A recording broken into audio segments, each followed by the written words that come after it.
Hola, Greta. Hola. Què farem avui? Un hort urbà. Si tens un pati, un jardí, una terrassa o un balcó... Sí, un hort urbà. I no és molt difícil. Què va? I podràs menjar-te els productes. I fer-te una bona amanida amb productes ecològics. I sense porqueries químiques. Abella Greta, petita però valenta. Abella Greta. Què necessitarem? Si no teniu un jardí o un hort, no us preocupeu. Podem plantar en un recipient, un test, una jardinera o una caixa de verdures.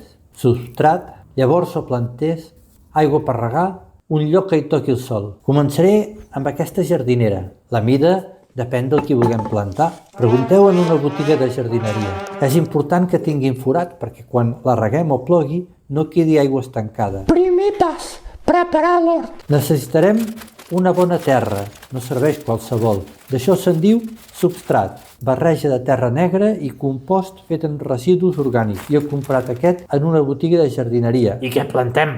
Depèn de la mida del recipient i de l'època de l'any. Podeu informar-vos en una botiga de jardineria. L'enciam és una planta ideal per començar. És fàcil, no dona gaire feina i en 2 mesos podrem recollir les fulles per fer-nos amanida. L'enciam es pot plantar quasi tot l'any. Segon pas, plantar. En lloc de sembrar les llavors, podem comprar els planters, o sigui, plantes jovenetes que comencen a brotar. És més fàcil i ràpid. Fem un forat i enterrem les arrels. Premem una mica sense passar-nos. Si tenim espai, també hi podem plantar altres plantes. Amb els enciams hi podeu plantar cebes, alls, pastanagues. Jo hi plantaré cebes per fer-me una amanida. Hem de separar les arrels amb molt de compte. Tercer pas, regar. Quan les hem acabat de plantar, les regarem.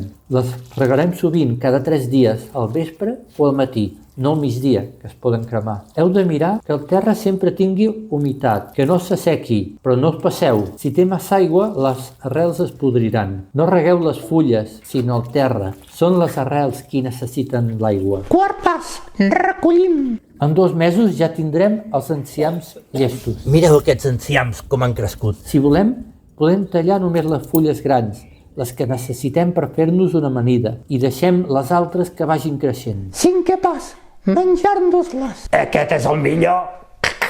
I ara ve el millor. Bon profit. No us perdeu les nostres aventures. Us esperem a la llibreria. Abella Greta,